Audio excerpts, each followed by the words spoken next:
Hello and welcome to Ask Me About K-Pop, the essential guide for recent converts and seasoned fans alike. My name is Shannon. And I'm Angelica. And welcome back to another group deep dive episode. And you might be looking at the title of this episode and wondering, why? I don't know. That's a very good question. And I think the answer is that I have a very long list of potential deep dives I'd like to tackle on this show someday. But this was a group that somebody in the Discord recently asked about more information about K-pop getting big in Japan and what that looks like.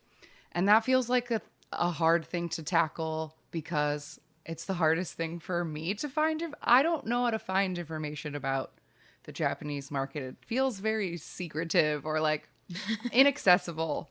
But I did find this group that was credited as being the first group to like kick the door down in Japan. And they were only active for 5 years. So I didn't have a lot of time this week. So it felt like a deep dive that was a little bit pertinent and something I was capable of doing in a limited time frame. A perfect recipe. Yes. So today we're going to learn about SS501, a late first gen, early second gen, arguably, boy group. I thought they definitely felt early second gen. I know the name I associated with first gen, but then watching through the music videos and listening to them, I feel like they're really like the predecessors of what we come to know as second gen. So yeah, they're right on the border. For sure. Ushering in the new era, perhaps. Yeah. So I guess that is a good question that we usually do in all of the deep dives, which is before we get into it, which is like, what is our familiarity with the group before we started this? And yeah, I think to me, they were just a name that I know was very important for a chunk of time. Like when I go into like deep into really old K-pop blogs, like looking for information or like in the dusty corners of a K-pop store, SS501 like merch and fandoms and like is always like tucked in with the TVXQ and the Girls' Generation and the like whatever of that like early K-pop. So I know they were important to people, but they weren't around very long. Like they were long gone by the time I got into K-pop. Right. So, or not long gone, but like several years gone, and that's enough in K-pop time.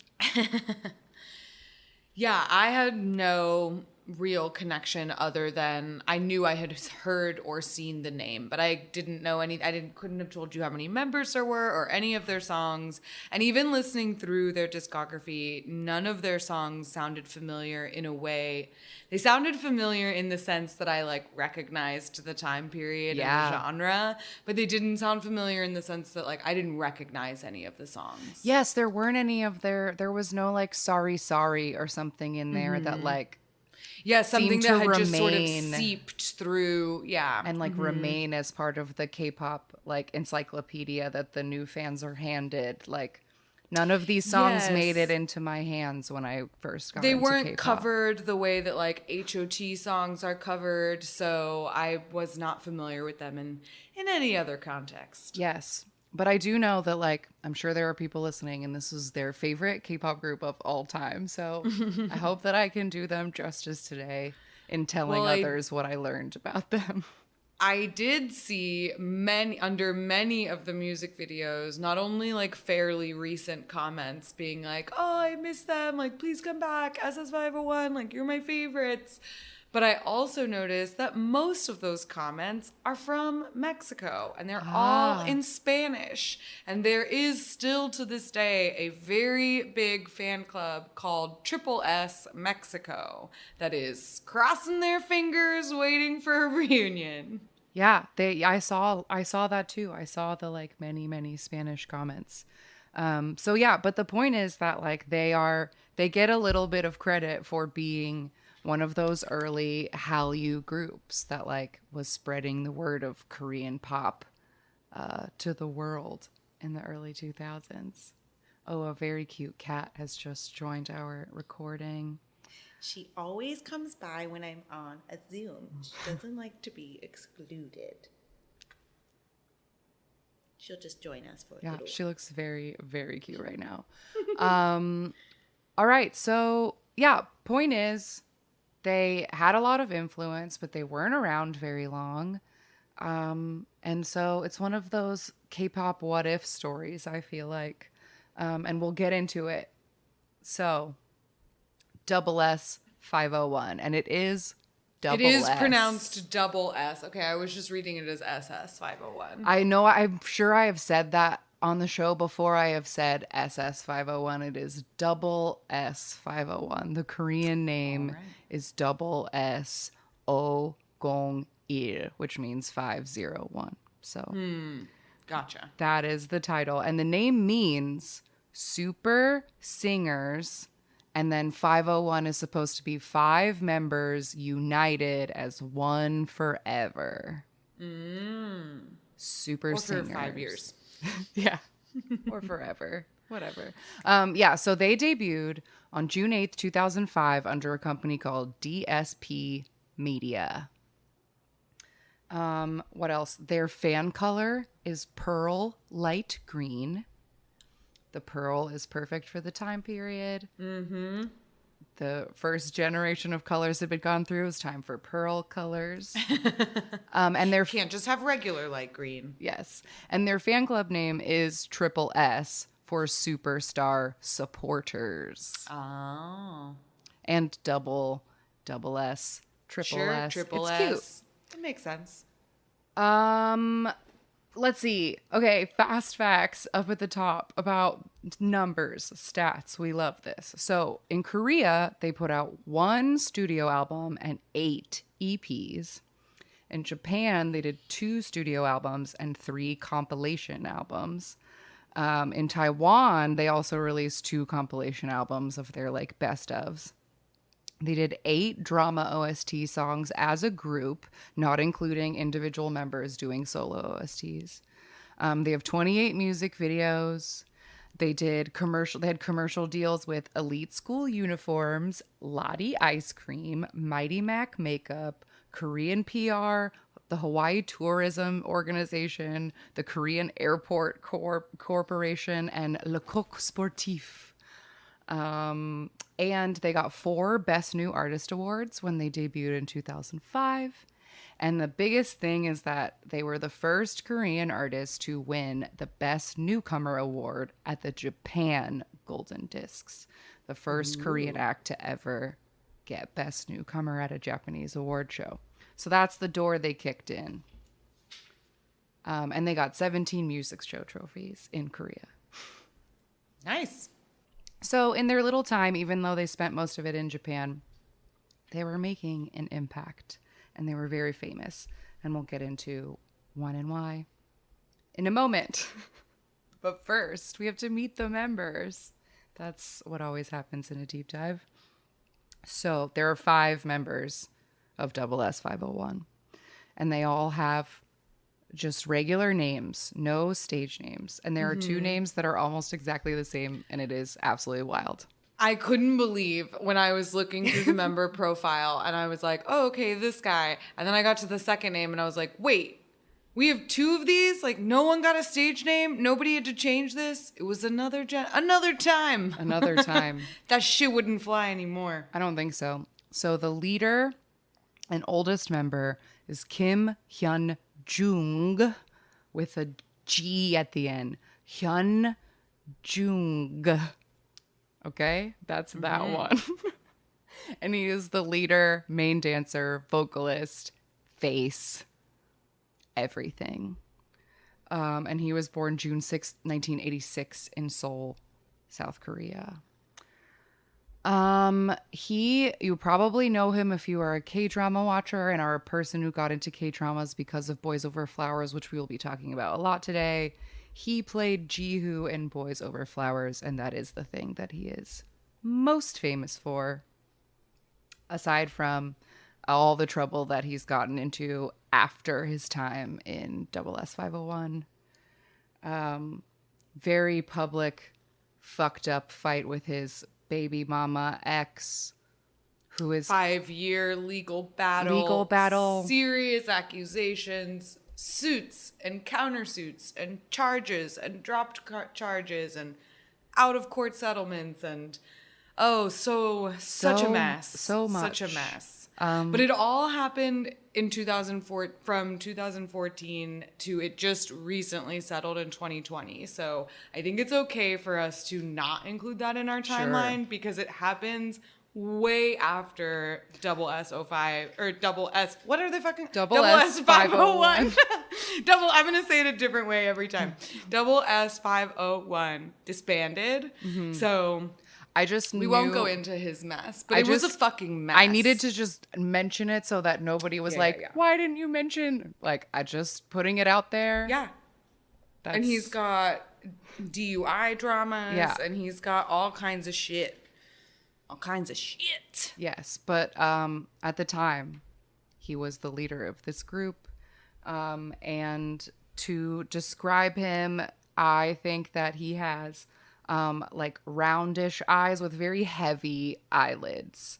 Like just both on top and bottom. His eyelids are just like kind of heavy. And he reminds me, he kind of looks like Song Joong-ki, the actor. He's like a kind of like Song Joong-ki type. Sure. Yeah. I see that, especially with the like eye shape. Yeah. Yeah. So that is the leader, Kim Hyun-jung. Next in line is Ho Young-sang, and he's the main vocalist. And his birthday is November 3rd, 1986, and he was born in Gwangju, South Korea. And he trained at SM for 2 years before moving over to DSP, and was the first of the members to start composing for the group, writing like lyrics and songs and stuff. He has dimples and like a squarish face. His eyes are the closest together, and his eyes are like the longest. Like the shape of them is like thin and long. And I decided he's my favorite. His voice is very good. And he's a very good singer. Yeah, I could really see how he would have been an SM member or like, you know, I could definitely see how he was an SM trainee. And I read that because he trained with like Super Junior and TVXQ, he is like still close with some members of those groups. Yeah. So that is Young-sang. Next in the middle is Kim Kyu-jung, who is the main rapper and provides some extra vocals. His birthday is February 24th, 1987, and he was born in Jeonju, South Korea. I had a very hard time finding any fun facts to put about this guy. He like worked the least of all of them afterwards and like didn't have anything interesting in his fan profile. The only thing I could find was that when he was in the military, him and his mom knit hats for his fans, which I thought was cute. And then when I was trying to describe him, I like had such a hard time because I feel like he looks like every handsome second lead in a drama. Like his face is indistinguishable but handsome, and the only thing I could point out was that his eyebrows knit together in a serious way. Like all the time he's got those like furrowed serious eyebrows. He does have serious eyebrows, and I think he has like the widest nose. Yes. Like he definitely has the widest nose. And he has like a pouty mouth. Yes. Yeah. So that's the middle one, Kyu-jung. Then next we have Park Jung-min, who was the lead dancer, rapper, and vocals. And in my opinion, the hottest one. Okay. On April, he was... I like immediately wrote down, I was like, one of these guys is hot. And it took me a really long time to be able to be like, it's this one. I think it's that one. Okay. I believe you. I think you might be right. April 3rd, 1987 is his birthday, and he's a soul boy. One of his fun facts is that pre-debut, he was like in condom ads. I only found 2 of them on the internet. They seem to just be like print ads, and it's just like him and a girl, and they both have like shaggy 90s haircuts, and they're like under a white blanket, like sticking out, being like, tee-hee, tee-hee condoms. I don't know. Just thought that was cute. That is And really funny. I mean, I don't think that would happen nowadays. Like an idol that would come out with a condom ad ahead of time. No way. Probably not. But also, Jongmin also was offered a space at SM and DSP, and he chose DSP because he figured that he would debut sooner, because he said in an interview that SM was clearly preparing to debut Super Junior, and there were so many guys, and he was like, the likelihood of me getting chosen is not good. Oh, yeah. So he went to the other company. Might have been. I wonder if that was a gamble. I mean, that's quite a gamble, and I wonder if he's happy with that roll of the dice. And that's an interesting thing. But yeah, he has like a long neck and very prominent lip corners, and he's like smiling. In every picture I looked at of him, he was smiling. I was like, this is a smiley boy. Nice. But he also got a very intense nose job at some point halfway through their run, and it's real pointy at the tip now. Oh, bummer. He's still good looking, but that was a thing that I noticed. I was like, oh wait, his nose changed. Well, but that means that maybe he's not the face That you're thinking of. I don't know, man. At these early stages, they had a lot of hair in their face. It's kind of hard to tell them apart. I totally agree. And then last but not least, we have our maknae, and his name is Kim Hyung Jun. No G. So their names are opposite. There's Hyun Jung and Hyung Jun.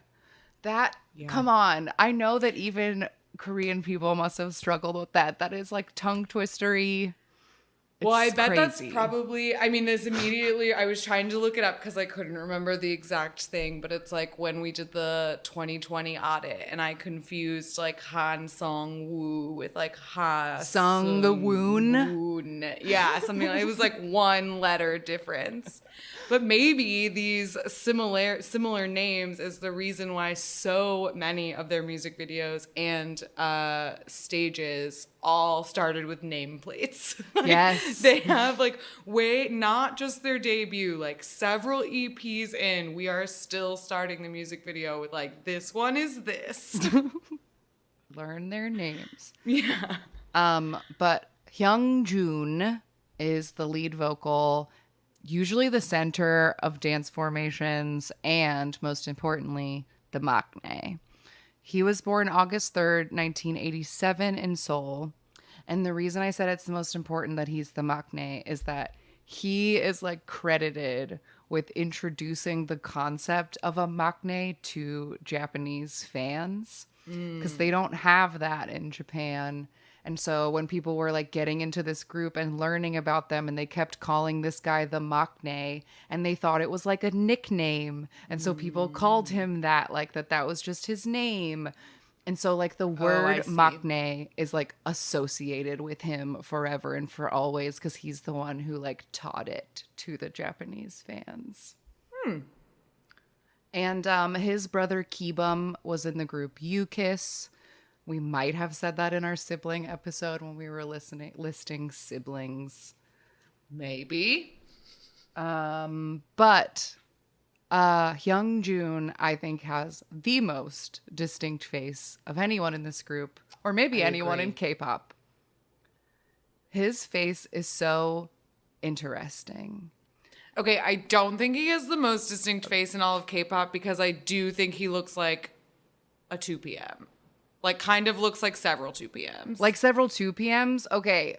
Well, maybe not unique either, because I have a mashup of who I think he looks exactly like. Oh, okay. But it's a mashup. My mashup. I want to hear yours, though. Which 2 p.m.? Do you know which 2 p.m. specifically you mentioned? Definitely has Kuhn's eyebrows in this picture. Uh-huh. I would agree on the coon eyebrows for sure. Because that was on my short list of things he reminded me of. But I don't know. I'm trying to like put my finger on what other face is speaking to me through this face. What's your here's mashup? what mine is. First, you would take the current hosts of Weekly Idol, which are Eunhyuk from Super Junior and Kwang Yi from ZEA. And you mush them into like one skinny boy. And then you take Ravi from Fix and you mush those two.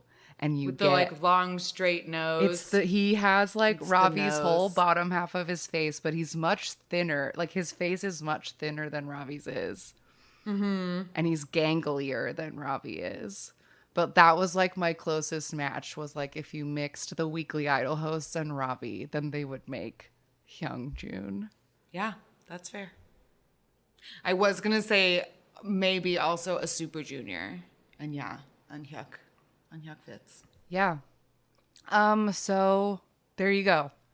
Those are the members 5 of members. Double S Nice and quick. 501.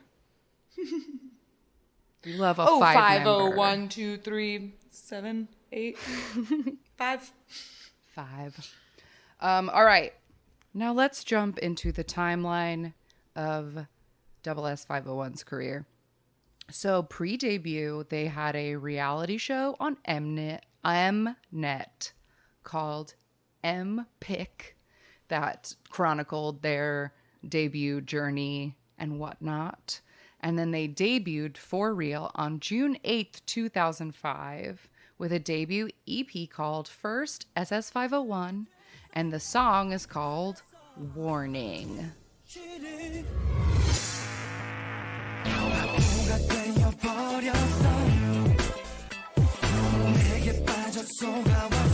This was a 5-song mini album and it sold 28,000 copies.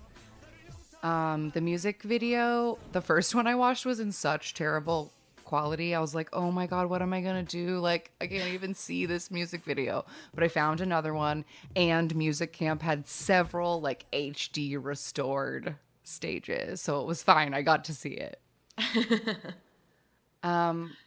Yeah, what did you think of this debut song?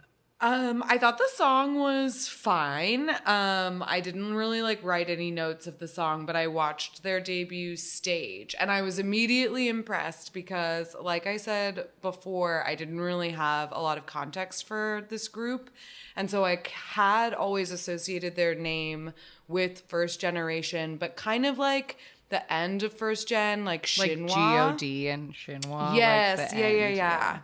And so when I watched their stage, I was surprised by how good they were because they are really good singers and they had like legitimate choreography. And I immediately was like, oh, I can see this. It's like, this is not a far cry from early Super Junior and TVXQ. Like the styling, the choreography, the like sound of the song. I thought it was like dovetailing perfectly with that second gen. Yeah, the styling is like very much that 2000, that anime Pieces hair that we talk about a lot, where the hair is like so far off of their scalp and like layered forever in a million triangles. And they were also wearing like their styling for their first couple, like they promoted 3 songs off this album, but for all of them, the styling is like various pieces of suits. Like Yes. just the vest or just the jacket or just a t-shirt and some suit pants, varying degrees of skin, but like mostly a white suit and like a small pop of color, like a blue, a little fedora to the side here and there. Just like but so their second single that they promoted off this album is called Never Again.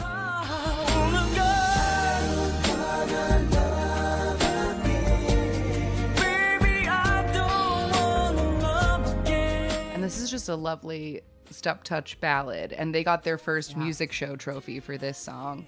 And there's a stage where they are wearing these very flowy outfits, and one of the boys is like fully wearing like a one piece like jumper romper, and the top has like a flowy, It just looks like a woman's clubbing onesie, and it looks Yes. super wild. Yeah, that stage was very interesting because it's a beautiful song. But then they have this like pearl aqua stage, and I wrote that they were showcasing the newest Lane Bryant collection because literally every single one of these members is wearing a piece of like women's clothing. That is also very oversized. Yeah, they have like, well, like one of them is wearing this like off the shoulder like sweater, and one of them is wearing like a really long, like loose, flowy cardigan, and the other one is wearing those like yoga pant, like bell bottom jumpsuit, and like, yeah, it was just what an outfit. Yeah. What a styling choice. Truly styling choice. But yes, they're here. They're debuted. They did it. Then on December 5th, 2005, they put out their second EP, which is called Second SS501. And the song is titled Snow Prince. Show me your eyes and give you my love. 난 네가 좋은 걸 love it forever. Come to my heart. Listen my song for you 보여줄게. This is a 5-song mini album. I couldn't find any sales information on how well it sold, but it did get 2 music show trophies. Nice. The song itself has, like, when I clicked it, I was like, Snow Prince, here we go. And it does have Christmas bells, like, immediately. And the music video is like the boys are wearing like the Gap Newsies Sherlock Holmes collection. And Yeah, like, so many thick coats and like scarves and cheeky hats. and they do like a little dance for like a table of women with headshots who are like judging them, like in the Backstreet Boys As Long As You Love Me music video, kind of. Yeah, they're like auditioning for something, and at the end of the music video, like, oh, it was just him. Like, they get actually called up or whatever. Like, the whole music video was just in his head about how he hopes it will go. Hopes it's gonna go. Yeah. Yeah, I liked this song a lot. I thought it was like very cute and fun. I thought so too. It was liked really it. catchy, and it had like really good belty notes in it. And there's some real, like, the opening choreography is really cute with them all getting in a line. It is very Christmassy without being specifically About Christmassy. Christmas, sure. Yeah. There's a track on this album called Fighter that they put out like 6 months later, and the vibe has changed completely with this Fighter song. 더 이상 아픔도 없어. 나는 쓰러지지 않아. I can't fight you always in my mind. They have like, they've made their anime hair like rock style, and they're wearing like leather, and there's like guitars in the song. And the like music video, they're doing this like sweaty Fight Club thing. And I just was kind of, it was such a turn from the other Yes. song on the album. I was like, what? Yeah, it's very, very different from the other like title track, and the look is really different too because, like you said, in Snow Prince they're dressed like they're in a Winter Gap ad, but then in this one and on the stages too, they're wearing a lot of like leather, and then on the stages they had really dramatic eyeliner, which they didn't have on any of their other stages either. And one of the guys has like a mullet with a capital M, like wow, it is so long, and it was so like magnanimous. The way that the part that my favorite member, The part where it's like, Yun, and then the sang. long part doesn't move. Yes, because there's like those long, like Carol Brady underlayer that it seems to be glued to his neck so that it just like is always on it. It's so gross. But anyway, that brings us to 2006, which is the beginnings of SS501's time kicking down doors in Japan. So in 2006, Yeonsung had to have vocal surgery, as singers do. And so the other members went to Japan for their first fan meeting. And I guess it was very successful because they then had a concert in Japan in September of that year, after having their first concert ever in Korea in July. And also in 2006, all the members, again, without Yeonsung because he couldn't talk did the voices in a Korean dub of a movie that was called, when it was released here in the US, it was called The Reef. And it was like a knockoff of like Finding Nemo and Shark Tale, and it got like panned for being a terrible knockoff. But anyway, they got to be the voices in it because they were cool. a new cool group. So then that brings us to November of 2006. And on the 11th of November, they released their first album, which is called ST01 Now. And the main song is called Unlock.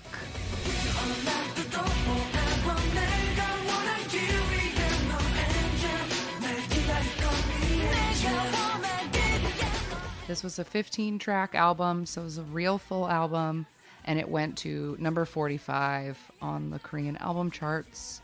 And this rock vibe that we said was in their last little like repack comeback. They weren't doing repacks back in this day, but you know what I mean. The second promoted single. Yeah. It's the vibe is stuck. Like now they are like doing rock stuff. Yeah, the music video is like warehouse bad boys, and they have like a couple different sets, and now they still have their like big feathered hair, but now they're like braiding half of it back or like holding some of it with pins. They're doing more like updos with their feathered hair. And this song has a lot of like really dramatic strings in it. I noticed that seemed to be kind of a theme for them. Like almost all of their songs have some very dramatic string line. And this one has a lot of Michael Jackson like in it. But really good falsettos too. I mean, they're all really good singers. Like the vocalists in this group they don't skimp. Yeah, absolutely. I would totally agree. But I guess that this rocker vibe like maybe wasn't what the Korean public wanted out of them, because another song on this album that they made a music video for is called 4 Chance with the number 4.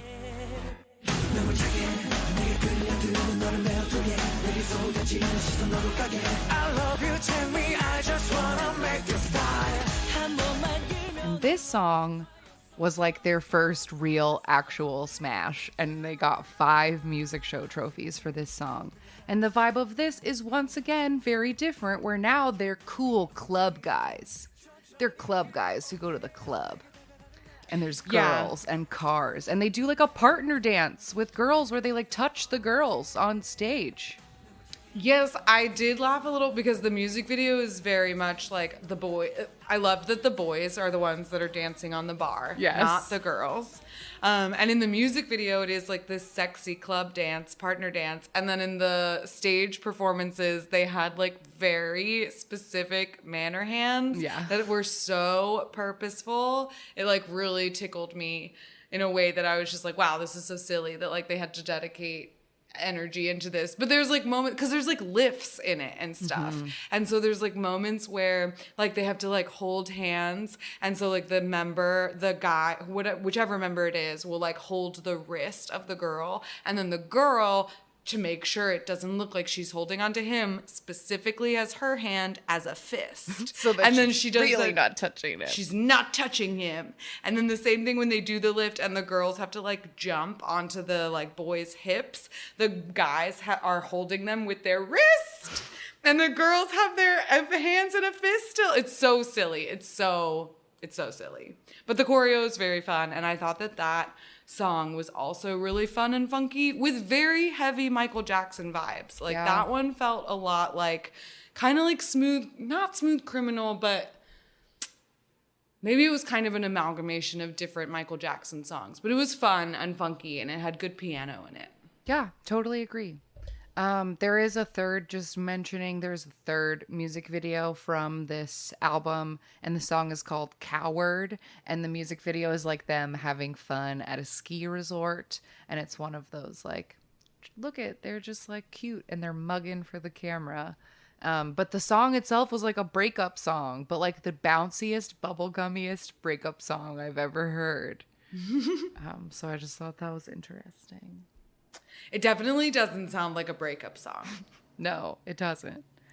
But just to note, for 2006, they were on, I guess they like ruled Mnet in 2006 because they had an Mnet TV show called Occupation of Japan that appeared to have more than 30 episodes, and another Mnet show called A Little Journey of Five Men, and another Mnet show called SOS with SS501.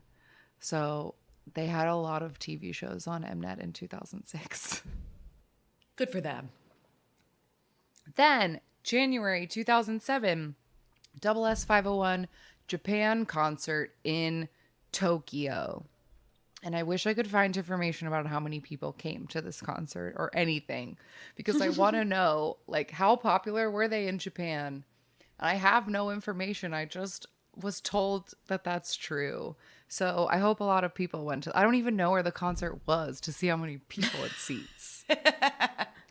But anyway. But we know it happened. But we know it happened because on August 1st, 2007, SS501 made their Japanese debut with, I thought this was a fun naming convention. All of their Japanese EPs are called a maxi single. Great. Love it. And this one is called Kokoro.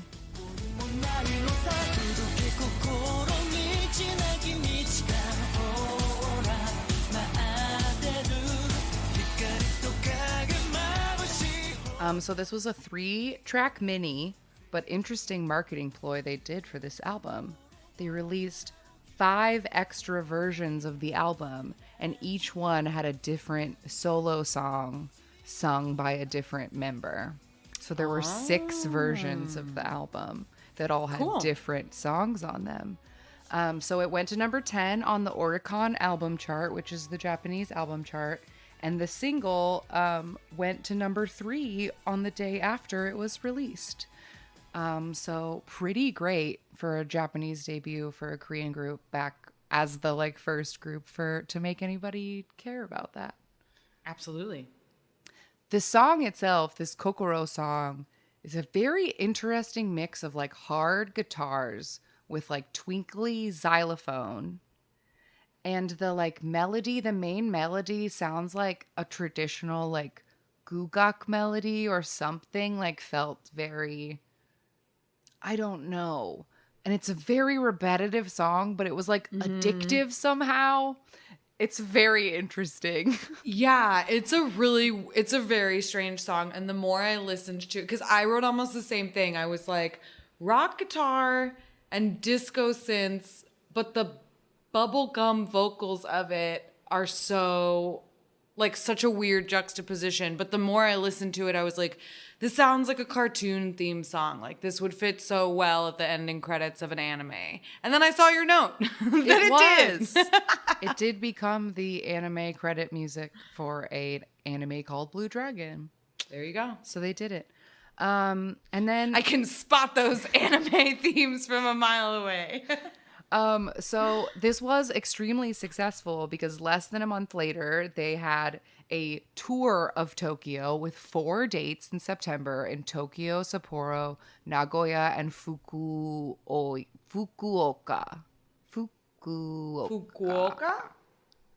Sure. And then right as that concert tour was happening, they released their second Japanese maxi single. And the song is called Distance.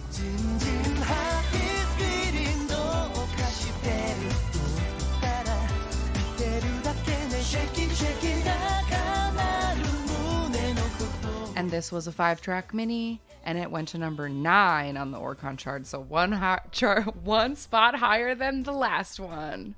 Hey, that's growth. But the turnaround time of this was impressive to me. Like, I just think that's pretty wild that like they put out this thing and it was successful enough that they could bang out another one within a month. Yeah, immediately afterward. And this one is fun. I liked this song. It's has like funky. Really good, yes, such funky guitar in it, and it has this like twangy breakdown in the middle of it that I really liked. And the whole music video is just like Got 7 Just Right, like yes, just tiny boys they on a get dresser. out of a box. Yeah. And at first when I started watching it, I was like, oh my God, this music video is 7 minutes long. Like, for why? But But it's because there's a regular version and then there's like a choreography version, and they just smushed it into one video. Which TXT recently did. And I was also, when it started, I was like, 7 minutes, why? And then I was like, oh, okay. Yeah. So that was Distance. And then in October of 2007, they released their first full Japanese album that is like, what is it called? Self-titled SS501. But there was no new single for this song. It was just like everything they had done before and some Japanese versions of Korean songs. They didn't make any new music videos. But they did have 7 new tracks on it, which I thought was really weird because they didn't have a new title track that they promoted. But there are 7 original Japanese songs on this album. So, like, why didn't they promote any of those? I do not know. Not sure.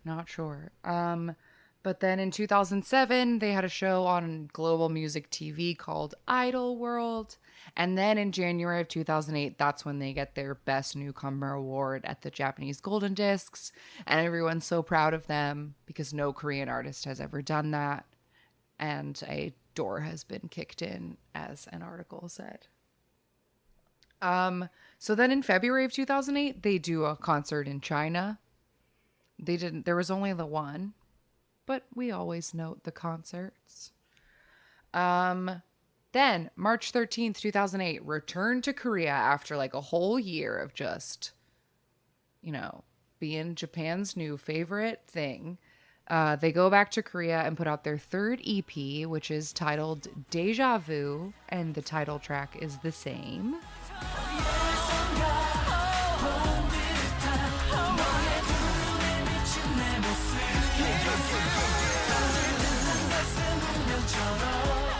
This is just a 3-track mini, and this song did get 1 Inkigayo trophy.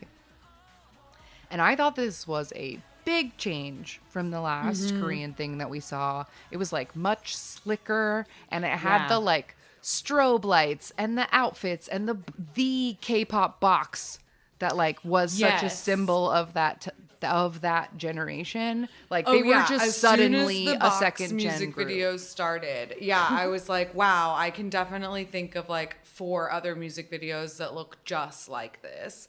And they have like the bedazzled leather and the gloves and the gelled hair. Yeah. Like a little bit more like futuristic and like you said, like slick. And there's breaking glass like in the instrumentation of this song, and there's a whole part where they do like this like whisper breakdown and they start saying double S, like a tagline in it, which I hadn't noticed them do in any of the other songs. But yeah, this was definitely felt very of the era. Like 2008, this was maybe even a little before its time. That was my question, was like, was this ahead of its time or literally exactly with its time? Or was this the trendsetter? Was this what started and sparked the trend? I don't know. I'm not sure. But the one question I also had for maybe anybody who was around at this time or is a more fluent Korean speaker than I, this song also features a refrain of Dibi Dibi Dis, which Chinese doo-bop, which won't come out for 6 months after this one, also features a very prominent Dibi Dibi Dis. And I just want to know, like, does that mean anything? Or was that like a trendy thing, like the way that all the kids now go, sheesh, like where people just like saying Dibi Dibi Dis and it was a cute thing to stick in songs? Or like, because those are not the only 2 songs. It like comes up sometimes. And I'm just curious, what is the deal with that? Yeah, I wonder if it was more of just like a popular sound effect, like you said, because I didn't really notice it when I was watching the music video until the very end, where one of the members like says it in his line. Right. But then in the stage version, it almost sounds like it's part of the music. Like in the beat, it's like dibba dibba doo, dibba dibba doo. Or whatever. And so I wonder, and part of me was like, oh, is that supposed to be like a record scratch just like or a something? sound like going wicka wicka or whatever. Yeah, exactly. So I don't know. I don't know. Someone solved this dibba dibba mystery. But I did notice it. This dibba dibba debate. Yeah, debate. But the other note I had for this song, just because I couldn't unhear it, the melody of the chorus of this one reminds me of that Tiara song, Cry Cry, that goes, baby, can't you see the look in my eyes? Oh my God, yes. It was like a very similar melody, and I was like, Yes. oh, I had to write it down. Yeah. Okay, so that was Korean 30p Deja Vu. Then, immediately after, in June of 2008, they released their third Japanese maxi single, and this is called Lucky Days. Lucky days 僕らの Lucky days 君と夏を Forever locking in my heart. This was a 3-song maxi single, and this one peaked at number 4 on the Oricon chart, so even better than the other two. And the music video features them doing something that I guess was a trope of the time, which is being mannequins who come to life in a store. Yeah. They are like life-size Barbie dolls, I guess. Because But they I say got like they're labeled like yes, I Prince. got a kick out of the labels because the labels are Prince, and so he's like supposed to be a prince, and he gives her a crown. And then there's Star, and he has a microphone. He's supposed to be like an idol. Then there's Marine, but he's like on a yacht. It's just like a sailor, not actually a Marine. Right.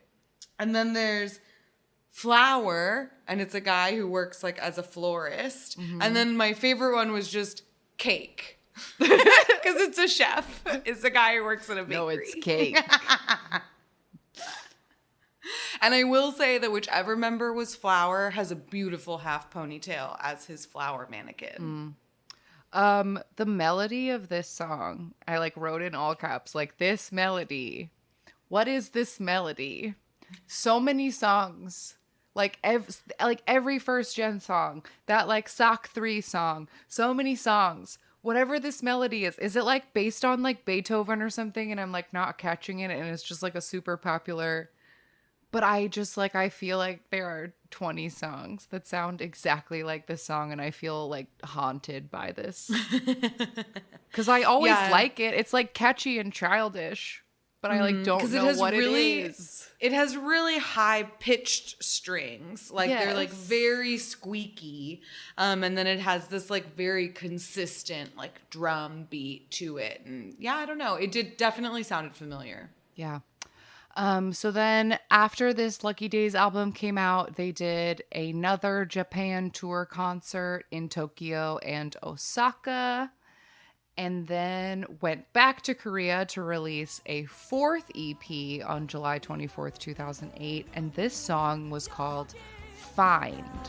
잡아둘 테니까 분명한 네 사랑이 절대 잊지 못할 길을 만들어 반드시 우리 사랑을. This was an album with 3 songs plus an acoustic version of a solo that Hyunjung had sang. And this main single is like a power ballad with a string orchestra. Yes, honestly, this song, the introduction of this song blended so seamlessly with the previous Japanese release that when it first started and I was looking away from my computer, I thought it was an acoustic version of the previous song. See, I'm telling you, it's that melody. It's like the Yeah. most common melody. I don't know what it is. Why is it haunting And there me? were a couple of their songs that I felt like really blended together. Like, Yeah, so for it was, sure. this was maybe, because we've done so many deep dives where we do like, and we always have different motivations for our deep dives. Like you were talking about before, like sometimes we do it because it's our favorite. Sometimes we do it because we think it's important for the history. Sometimes like this one, we just do it because it's like, we're curious, right? It's like Yeah. the Tiara one. Like, what's up with them?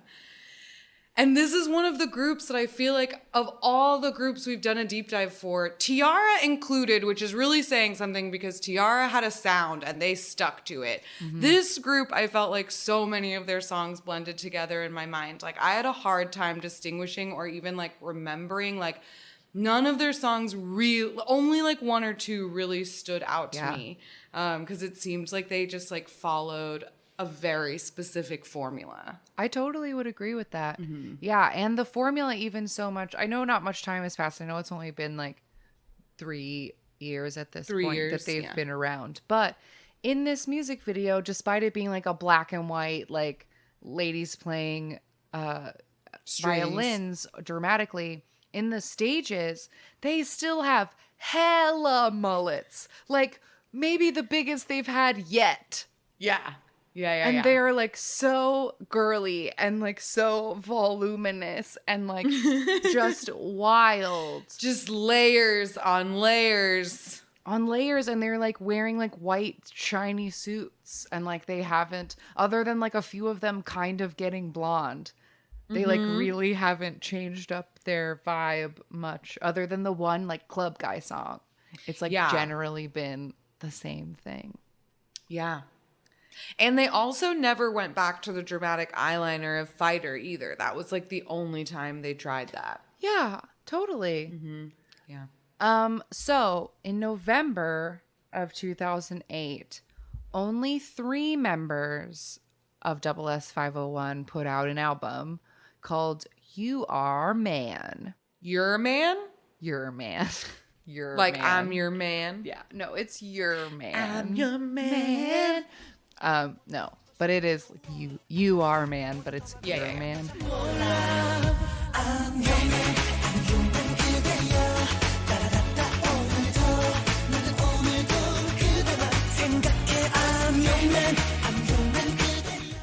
Anyway, the reason that there were only 3 of them is because Hyunjung, the leader, was filming Boys Over Flowers, and then Jungmin was doing Grease, the musical. So the other 3 put out an album as SS501 Special Project Group. And they put out this album. Those 3 later will debut as their own group. It's on the timeline. I'll get to it. But I wrote, concept for this one is chests out. Yeah.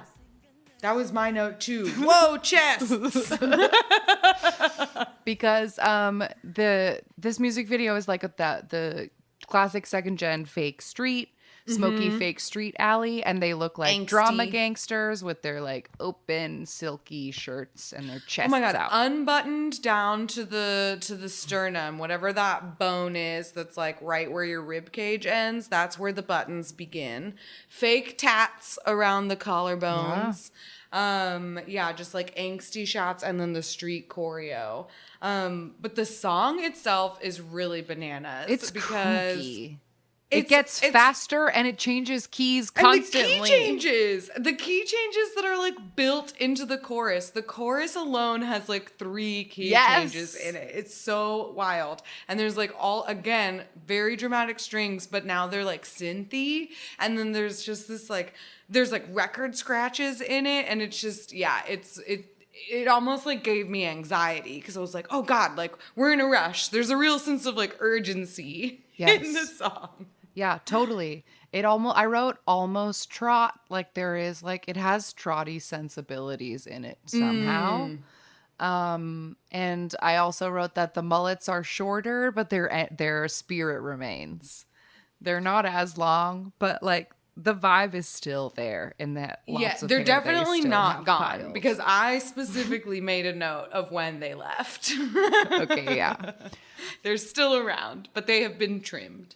So this is like a really big moment for SS501. Probably maybe the catapulting moment and ultimately the breaking point, maybe, which is that starting in January of 2009, Boys Over Flowers starts airing. And this was already a drama that was based on a really popular manga. So like people were already looking forward to it.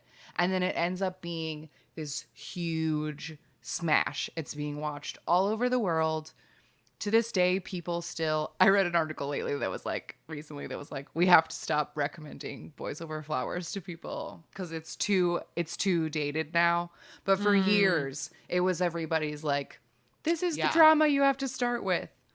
So it was huge. And Hyunjung was one of the main characters of this show. So him and the whole cast like are catapulted to overnight fame, and they're getting commercial deals, and they're setting the trends for like what hot guys are now. Like, it's such a big deal.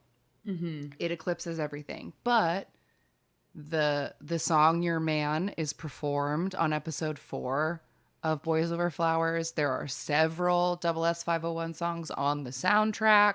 So like the rest of the group was getting, you know, some attention from this, but one member was obviously now internationally famous Wildly in a more way that the popular. others couldn't be. Sure. So it's a moment. It matters. They do a couple of music shows with all 5 of the members doing Your Man. They don't have lines, so they don't sing, but they're like there to do the dances and like get some camera time. Yeah, I thought that was really funny watching them just like, I mean, it's great that they're there, but they don't sing at all in it. So it's just kind of silly. Yeah. But they get 3 music show trophies for Your Man, and everybody loves Boys Over Flowers, and everything is wild in 2009. But they have time to pop over to Japan to put out a second Japanese album in May of 2009. And the song for this one is called All My Love. 溢れる夜空に一つ輝いてる光でいてほしいこれから This is a 13-track album. And the title track was an a cappella song because I guess they had like gotten a reputation for doing a cappella songs at their concert tours. And it was impressive and cool, and they'd never recorded one and done it as a title track. So they did for this, and it's quite lovely, and it like made my heart warm, and it reminded me of like why I liked NSYNC better than the Backstreet Boys, which is that NSYNC could do a cappella because Lance Bass could hold that bass down and they could really do it. Yep. And SS501 could also really do it. Yeah, this was beautiful. I really, really, really liked this one. And I liked it too because it was like, it reminded me, I mean, throughout their whole career, they've always had really, really good singers. We've been like noting that their vocalists are great. But I feel like the earlier tracks highlighted their vocals more in a way that some of their like mid-career tracks, because the, 2008, 2009, like we're getting so much more like techno elements into the music, it gets kind of muddier. And then this one, because it's a cappella, oh my God, it's just so beautiful. Like their voices are so good. They're very, very good singers. It's really nice. But this Japanese album did not come with any new music videos. They just like they put the Lucky Days music video from previous on the DVD for this one. But that's all. Just the a cappella song was the highlight of this Japanese album. So then in July of that year, 2009, they released their 6th Korean EP, which is called SS501, The Solo Collection. And this was a 6-track album with 5 different solo songs and 1 group song. I'm assuming to try to capitalize on this, not all the members are the same level of popular that we've got going on. Yeah, maybe. Because they didn't like promote any titles off of this, but I saw that the one group song they had on this album was a previously released Japanese track, and that they didn't have, like I said, they don't have any of the, they don't have any music videos or promoted tracks, but instead they made and released a 20-minute like blockbuster style music video for the group song, in which 3 of the members play like rival gang members or something like that, or rival killers or something like that, rival criminals, and they're trying to kill each other. So that's what they did instead of having a regular music video and promoted track. Of course. As you do. So then in August of 2009, that was the start of their first Asia tour. It was called Persona. And it started in Seoul, and then they had 15 concerts in Japan, Taiwan, Hong Kong, Thailand, China, Malaysia, and Singapore. So like a real tour. Nice. Yeah. And then as soon as they got back, or maybe in the midst of this tour, on October 20th, 2009, they put out their 7th Korean EP, which was called Rebirth. And the title track is Love Like This. Your love, 내게와 넌 like this, so love. 기다린 너란 걸 줄 love. 다가와 넌 like this, one love. 넌 내게로. This was a 5-track album, and Wikipedia claimed it hit number 1, but there was no source for that. So, just saying, unconfirmed. But they did get 3 music show trophies for this song, so there's a little So it proof was a that hit. it was a hit. This main song is much slower and more like, quote, modern, like 2009 modern, because there's like auto-tune in it and stuff, which was the Yeah. first time they've used any sounds like that in this whole time. Yeah, there's a lot of auto-tune in this song. And this is where I wrote "Goodbye mullets, you will be missed." Because this, for real now, they all have like short hair. And this song, kind of like their first Japanese song, I thought had a lot of weird like contrasting elements to it, where it had like the heavy auto-tune and it had a lot of techno elements to it. But the melody is so bouncy, it almost felt like a girl group song to me in some Yes. ways, that I was just like, this is such a weird mashup of things. Yeah, my note, I wrote, this is getting closer to the K-pop I first got into. But that classic dance chorus that it hit, like the verses, it feels like, okay, this is like very second gen auto-tuney K-pop. But then the chorus is like a straight like 90s dance chorus, or like that really early Yeah. K-pop like dance, like umcha dance chorus that like, oh, all right. Like, I guess we're not all the way to like that step yet. Yeah, and the styling of it was really strange too, or at least it didn't seem to have a very specific concept that they stuck to for this song, because the music video, like all of their music videos, is a box video, and it has like, you know, solo shots of them with girls or in cars or whatever, and they're wearing like tattoo shirts, you know, like the Tattoo shirts that are, like, shirts. they're wearing like blazers with like the skin colored like fake tattoo shirts. But then on stage, they looked like, you know, fall college professors. Okay, was this the or one where they something. had like full Gap Boy jeans and vests? Yes, and they're wearing the, like jeans yes. with these boots, and they had like layered like plaid khaki denim vests and blazers and stuff. And I was like, what is the vibe here, guys? What is the vibe? I also just wonder, like, watching so much older stuff lately, I'm very curious if back in the K-pop days, if the stylists used to take more time to like style people for the seasons, because like we said, in old K-pop, people used to promote for extremely long periods of time. Like they promote the true. same single for a whole year. So I feel like sometimes maybe the stylist would be like, well, these are their fall fashion stage outfits. Yeah. Or like the Christmas sweater and scarf, like we were talking about in the 2001 episode. Like those boys did that beach song in like earmuffs. when Yes. they had to do it in December. And I feel like that doesn't really happen anymore, but maybe it was definitely still happening then, and that would explain that stage. Because I found Yeah. it and was like, wow, these outfits are so different. So different. And I also wonder if maybe they just older K-pop didn't have as strict of concepts for their songs. Like, and maybe part of that is the promotion schedule, but also like it just wasn't as fully realized maybe as more modern K-pop is. I don't know. Yeah. These are just theories. Just theories.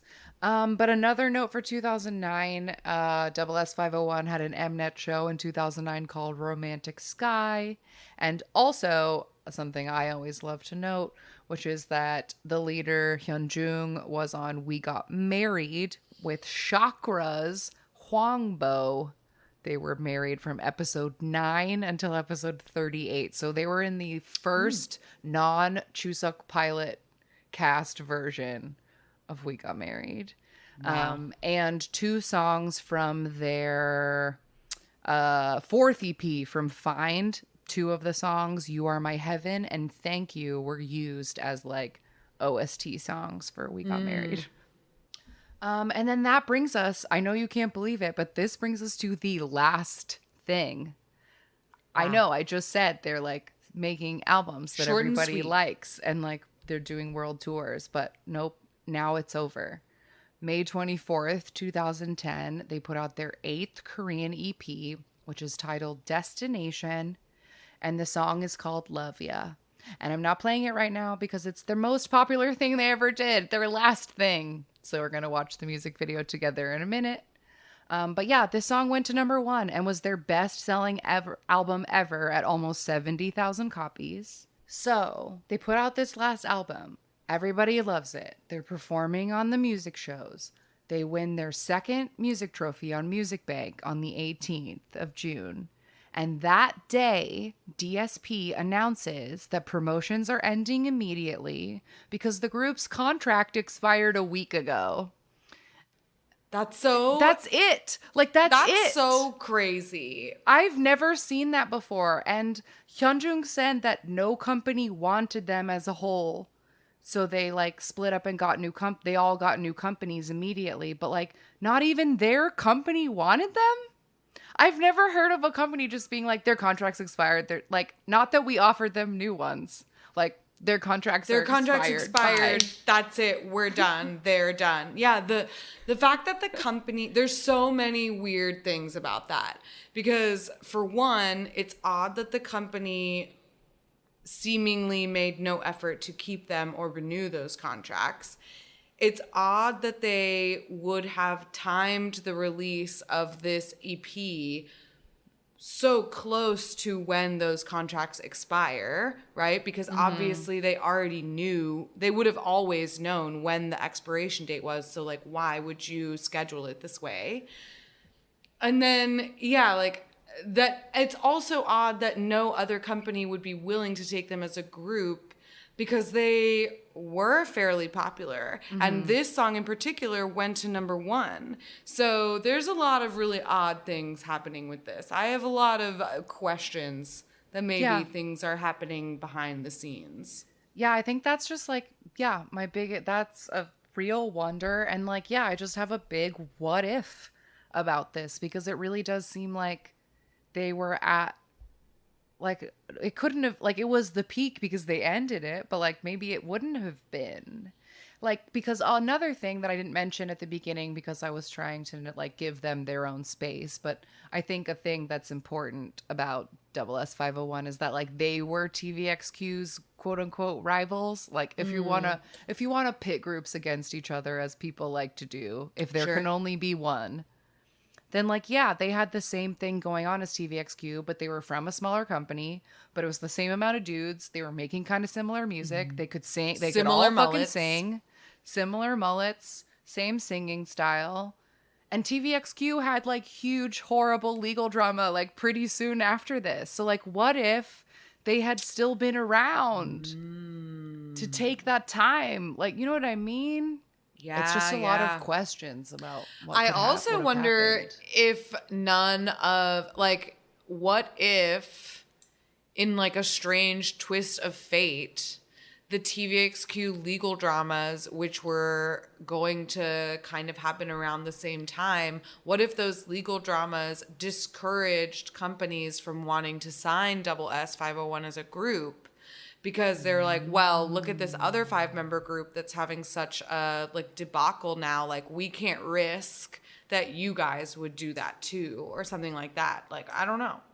Yeah. I don't know if that could have been an influence, how close the timelines were, but. Okay, sorry, I had to look it up. TVXQ had done all of their suing like 8 months before this. Okay, see? So maybe that soured the idea, especially if they were thought of as rivals. Yeah. And then like, oh, your contract's expired. Like maybe the whole Maybe you'll pull TVXQ diva drama, things on us, so we just won't even offer maybe you it one. soured the idea of investing in a boy group. Wow. Interesting. Yeah, very interesting. But yeah, that was just like, that was it. And all the members went their separate ways. And they've all released solo albums and like done work on their own or whatever. So none of them like, you know, quit the spotlight. They all kept at it. And then just some afterthoughts. In September of 2014, they released 2 best of albums in Japan that included all of their discography, both Korean and Japanese. And then in January of 2016, Double S301, which are the members that did Your Man, debuted for a special concert and then released 2 albums in 2016 before the maknae Hyungjun had to enlist in the military in 2017. So they've not done anything like super official since then. I know that 2 of them like sang at a Chuseok concert like 1 or 2 years ago, and that I saw some rumblings when I was Googling that like the 4, like the one who wasn't in 301 but who isn't problematic, like that the 4 of them might maybe want to try to come back without him because he's messy.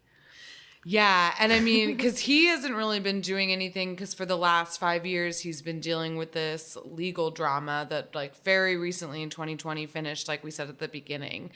And I read an article where he like recently went on a show that was like an Ask Me Anything kind of show. And so he's definitely attempting to like come back.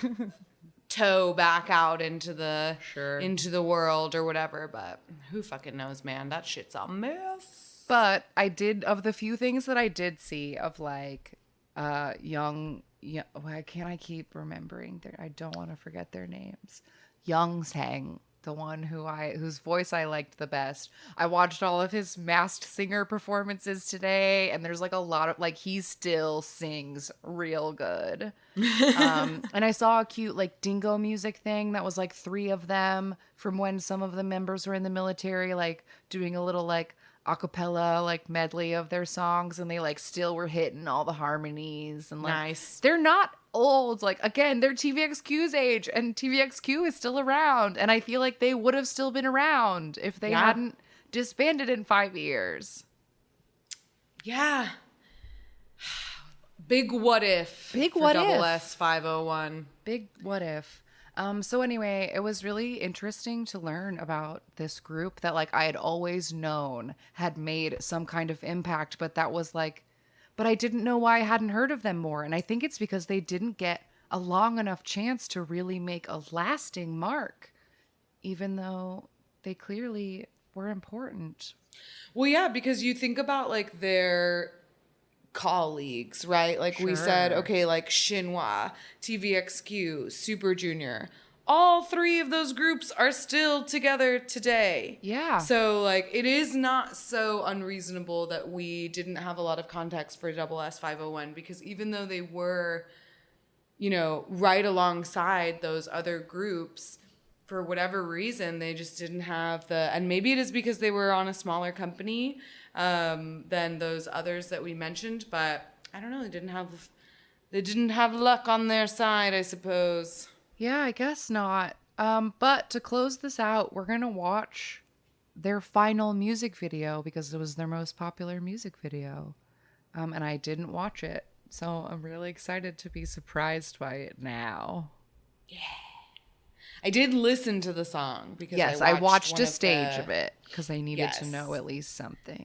And there were great R&B vocals in it, so I am excited for that. This is Love Ya is the name of their final song if you also would like to watch along with us. And yep, most of the comments are in Spanish. All right, press play when I say go.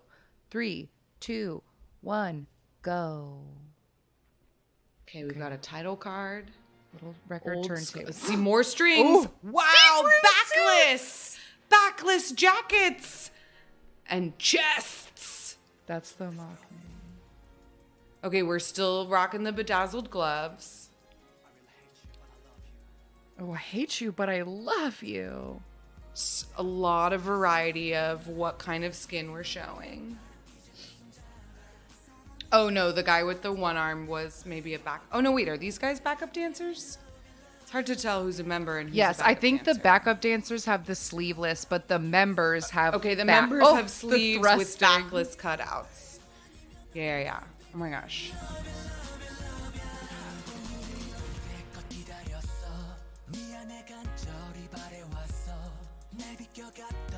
I feel like this song isn't the best example of it, but I did want to bring up, but I didn't before because I wasn't looking at it, that their choreography was so interesting to me. Yes. Like so many of the moves that they did, I feel like I had never seen them. And there was a lot of like real like whooshy and even kind of like feminine moves and just a lot of like body rolls and arms. It was like they were trying to take a step away from the just jumping of the first gen choreo, but they clearly had not hired like any real hip hop teachers to learn any of that move. Like, I don't know, the moves that But they were had so more crazy. intricate footwork, and they had a lot of like fun formations, a lot of arm work, and they did like good things with levels sometimes. Yes, But- it was very theatrical, but it didn't Yes, feel like very pop theatrical. dancing. There was just something about it where I was like, I don't know what to do with any of this dancing. Like, I feel like I had never seen anything like so much of it. I don't know. Oh, really? Oh, I didn't feel that way. I actually noted through several of it, I was like, I like their choreo. Like, they have good choreo. It's, like, interesting, and it's different. It's definitely different. I'm sorry, I'm not commenting on this video where they have vampire capes, and I should have said something about their capes. Oh, I didn't even notice the capes. Where were they wearing capes? There's like one I've just seen member's suits. single shot, and he has like at least one side of cape. I'll see if it comes up again. But like that big swoosh, there was a lot of like rolly swooshes. Oh my god, these huge glove things. Yeah, their gloves have this, like, huge medallion on them that has, like, spikes. Like, they could really knock somebody out with that thing. This music video is very choreo-centered. Like, we're really Yes, it just is. dancing in different rooms, and then there's, like, a bunch of ladies playing the strings all around them. And like we mentioned before, there's a bunch of backup dancers. I kind of wish they had done more to distinguish the members from the backup dancers, because everybody's wearing black. Oh, you're right. There's See, the there's cape. just like a one bit of cape.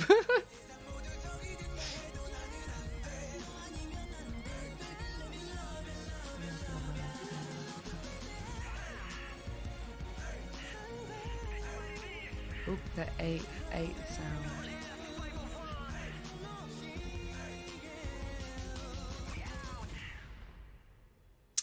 Wow. Dorama. Wow. Only to be cut short immediately. Immediately. Wild. Well, that was everything that I learned about SS501 in the last 36 hours. I hope that you all learned something too and have gained new appreciation for a boy group that came from the past. For the histories. For the history. Always for the history. All right, it's weekly recommendation time, and I know that normally in deep dives we like save recommendations for like just things for the group, but I'm gonna have to call an audible this week and say there's too many things that I need to talk about that have nothing to do with K-pop from 15 years ago. So gonna say, I mean, God, everything that came out like in the past 24 hours is so good. I don't even know where to start. But I guess I'll start with Sistar giving us Summer back. Oh my god, that music video made me emotional. Me too. Got me feeling all emotional. Yeah, so Hyolyn and Dasom from Sistar reunited as Hyolyn and Dasom for a song called Summer or Summer. And it has all the elements of a perfect Sistar summer song. It's so good. It's so good. It's so cute. The choreo is cheeky in the perfect way. Actually And- cheeky too. with Yes, some literally butt cheek cheeky. in There's it. butt cheeks in it. But because it's Hyolyn. Hyolyn comes with butt cheeks. These Yeah. two things are not This is mutually exclusive. But the thing that like really got me about the music video was that they are just clearly having so much fun, and there's just so many shots of them like hugging and like goofing around and laughing and The smiling. laugh at the very end when At they the get very hit by end, the wave. when they I was get like, hit by the wave. I know, they're having so much fun. Oh my god. yeah, what a really fun surprise that was. Like, I was excited when I saw them announcing it on Instagram or whatever, and I knew that it would be fun, but like the way that they really did capture like the magic of a Sistar summer song in a 2021 way made me really happy. Yes, It's really me too. good. It's very good. Highly recommend. And also a thing that made me equally emotional is Ten's SM Station solo debut. Baby 10. It's not his SM Station solo Oh no, debut. it's not because of Dream He's done in a many Dream solo and all those SMs. others. You're Yeah, right. he's done You're several. right. Okay, take that back. How dare I discredit him that way? His newest SM solo song is that bad? Should I take that all back? Was No, that you don't no have to take good? it out. It's just not a debut, but it's a new SM station. It's new. It's called Paint Me Naked. It's all in English. It's fucking so cute and good. Why is it so It's- cute? When he 'Cause put he's out so something, cute. he's so 'Cause cute. my But when baby's so cute. he put out a teasers of him in like a diamond shirt and the title was Paint Me Naked, I was like, oh no, what thought shit are we about to get? But it's like know. fucking cute. It's so cute. It's so cute. And he's where I love all of his styling in it. His tattoos are out, obligatory full bare chest shot when he does like one thing at the end. I was like, oh wow, he's really hiding his nipples in this music video. And like as soon as I thought that, it was just like, nipples. Because he has to. I know That's my exactly son. the And he moment doesn't you're like to wear talking about. clothes, and I support him. And he's got his nails done, the whole music video. There's a whole shot where he's like literally wearing press-ons. He looks phenomenal. He's so cute. There are a lot of vocal effects in the song, which he's played with before in his previous SM Station songs. But there's also so many moments where his voice sounds so beautiful. Yeah. So beautiful. Like he really plays with all the different things that his voice can do in this song. Like every verse has a little something different, and it's in like a slightly different place in his voice. Yeah. And it shows really good range. It shows Yeah. really good range. It's a And it's wonderful like a showcase. cheeky, like funny song. Like, yeah. Yeah, cheeky, funny, and there's like enough cheeky, funny dancing in the music video. A lot of just like random jumping around and being adorable and laughing. So it's not like a full choreographed art piece, but when he does dance, it's always amazing. And I loved it. It made me so happy. Yeah. It's definitely a good shot of serotonin for sure. Yeah. Another good shot of serotonin, something else phenomenal that came out this week. It was my rec last week, but it hadn't come out yet. Yes. Sunmi's new EP, which is called 1/6. The title track that she's promoting is You Can't Sit With Us, and I love it. I love the vibe of the whole EP. The choreo to You Can't Sit With Us is very like cheerleader-y, and it's Yeah. very funny. But she promoted a B-side, I think on Inkigayo, and the B-side is called Sunny, and it's one of my favorite songs off of the EP, and the choreography is so cute. I didn't expect her to do a B-side because she's mostly just released singles lately, so she like doesn't usually promote a That's B-side. true. But she did a B-side stage of Sunny, and the choreo is really, really cute. And there's a moment where she does like a little pinky promise with the like bodybuilder dancer who's always in her stuff.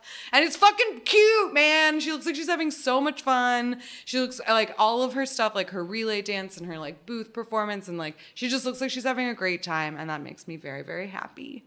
That's great. I'm going to watch, you posted in our group chat before we recorded, but I'm going to watch the Sunny thing as soon as we're done with this because I'd been so buried in research that I told myself I needed a window before we recorded to watch all the new things. So I watched all of this stuff like 2 hours ago and I'm like buzzing on it. But I only got through the music video on one stage. I didn't even know to look for B-sides until you said that. So like, Now I can't wait to do that. And you're really going to like the B-side. There's a lot of cute like butt shaking, and they're wearing like adorable summer dresses, and they just look really cute. And like Sunmi doesn't usually do happy-go-lucky summer songs. Yeah. And the song, honestly, like when I listened to it, I didn't think this is not the kind of like that's not the kind of stage I would have envisioned for this song. But it works well, and it's very cute, and it's like nice to see her do something kind of fluffy. But I also wanted to give a Patreon recommendation. Ooh, yes, mostly because I please. was thinking like, ooh, for our deep dive recs, like we usually do something related to the group, but like I had nothing, so I was like, I'll just throw it over to the patrons. But I also wanted to shout this one out in particular because it's something that I have had on my mind lately and I have not dived into yet. But Miss Susie recommends a video of Rosé from Blackpink singing The Only Exception off of a show called Sea of Hope.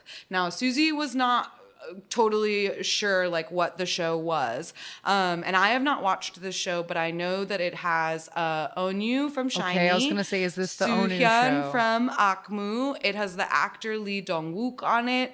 It has Rosé on it, and I haven't watched a full episode, so I don't know what the premise of the show is, but I know it involves cooking, where all of the celebrities like make food, and it involves beachside covers and performances. Sounds and it good to me. seems pleasant as fuck. Like so, Yeah. it just seems so delightful. All I see are just like sweet clips. Like Soohyun posted on Instagram recently like a picture of Jinky like sitting on the beach, and she was like, why is he so cute? Like why, or no, it was like, why weren't we born siblings? He really is this cute. And it's so adorable. And like I just see like Lee Dong-wook like fawning over Oh, Jinky yeah. and like I've seen all feeding him. those. Oh my gosh, it's so cute. Anyway, Susie's recommendation is for Rosé singing The Only Exception. She says, Rosé's voice is just gorgeous, and Zai Ro, the incredible guitarist, accompanies her. It's such a pleasant video, beautiful sunny day, breeze in Rosé's hair, the rest of the cast are milling around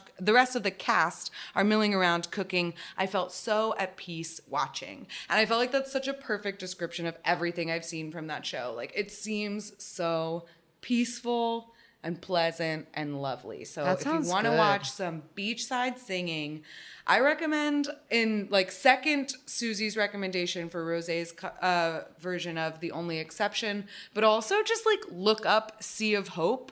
The full episodes are on YouTube, and there are fan subbers who are subbing the whole episodes. I don't think it's officially subbed, but there are playlists that have the whole episode subbed. nice.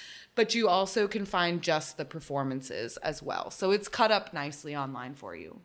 Ooh, that sounds good. That sounds nice. Thank you, Susie. And thanks to all of our patrons. And if you want to become a patron, you can join at patreon.com/AMAKpopPod.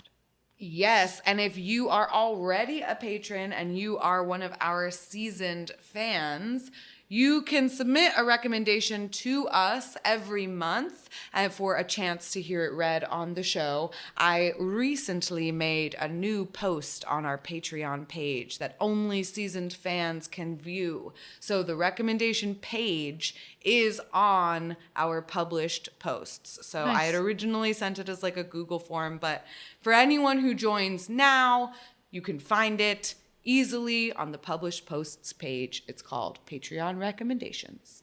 Great job. Yay, that's good.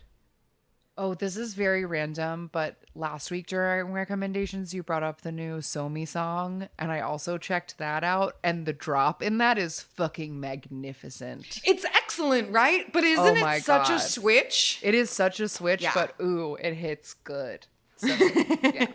All right. Anyway, that's it for this week. If you would like to get in contact with us, we can be found at AMA K-pop Pod in all the places. Linktree/AMA K-pop Pod for links to our Discord, where you can talk to listeners like you. Spotify, where you can listen to playlists that have to do with all of our episodes. We have a YouTube channel. Like we just said, we have a Patreon if you want to pay to get extra episodes and contribute to the show. What else? We have a fandom wiki where you can find anything you need to know if you want to look for other deep dive episodes that we've done. There's a whole page with information about artists we've already covered. If you go to our Spotify account, you can find playlists, not only playlists that accompany certain episodes, but also playlists of our episodes. So there is, for example, a playlist of all of our artists deep dive episodes. So there's a ton of stuff. We put a lot of shit out there. I don't know. Look us up. Look us up. You can call us 181-AMA-K-pop-5 and leave a voicemail. You can write us a letter. P.O. Box 26096, Los Angeles, California 90026. And I think that is it. Lots of exciting stuff on the horizon as always, so stay tuned. And thanks for tuning in for this deep dive, and we will see you next week. Goodbye. Bye-bye. Jonghyun, you're our inspiration.